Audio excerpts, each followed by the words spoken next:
प्रवक्ता हैं, आपके नेता को नोटिस, उसके बाद कांग्रेस के अकाउंट फ्रीज, अब अरविंद केजरीवाल पर छापा। बट नेक्स्ट अगला क्या है? अगला बीजेपी चुनाव हारने जा रही है, चुनाव शुरू होने जा तो रहा है। आपकी विशफुल थिंकिंग है लग रहा है। ये विश नहीं है, ये जनता की हकीकत है।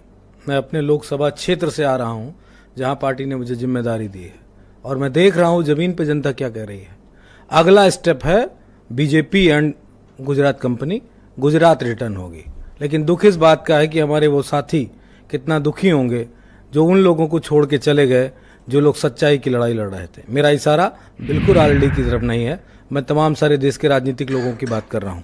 लेकिन एक बड़ी बात कही बीजेपी के प्रवक्ता ने, सपने की। सपने ही तो आपने दिखाए 10 सालों में, हकीकत कहां पूरा किया। 1,74,000 करोड़ रुपए का लोन ले लिया और देश में कोई भी किसी आम आदमी का सपना नहीं पूरा हुआ। देश का प्रधानमंत्री कहता नजर आता है कि मैं तो 82 करोड़ लोगों को राशन मुफ्त दे रहा हूं। ये क्या देश के आम जनमानस का सपना है क्या? और दूसरी बड़ी बात, गांव की भाषा में कह दे रहा हूं, बीजेपी जो इस वक्त कर रही है उसको गांव की भाषा में कहते हैं बेमंटई करने पे उतारू है। जब कोई गेम नहीं छापे पड़ रहे हैं।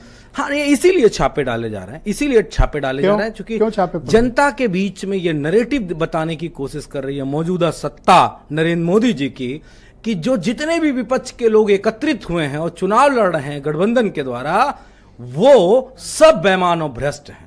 ये आपके भ्रमाचार्य और झूठाचार्य से जनता को कोई फर्क नहीं। क्या लग रहा है केजरीवाल अरेस्ट हो जाएंगे? अगर अरेस्ट करेंगे तो मेरे ख्याल से दिल्ली में बीजेपी को, दिल्ली के सराउंडिंग बीजेपी को एक भी सीट नहीं मिलने वाली। वो पंजाब में मिलती नहीं, हरियाणा में मिलेगी नहीं, दिल्ली में मिलेगी नहीं, पश्चिमी उत्तर प्रदेश में भी इनका सोपड़ा साफ होगा। क्योंकि नरेंद्र मोदी जी जिस व्यक्ति को गिरफ्तार कराने जा रहे हैं उसको इस देश का पूंजीपतियों का एक धड़ा बहुत ढंग से। आपकी पार्टी अरविंद केजरीवाल पर क्या ओपिनियन रखती है और कांग्रेस के जो अकाउंट फ्रीज किए गए उस पर क्या राय है आपकी? देखिए, जो इलेक्टोरल बॉन्ड का घोटाला हुआ है इस देश में पूंजीपतियों के साथ मिलकर, अगर इस देश में कोई घोटाला किया भी होगा तो बहुत अदना सा, बौना सा, छोटा सा है। मैं उसको गिनना ही नहीं चाहता।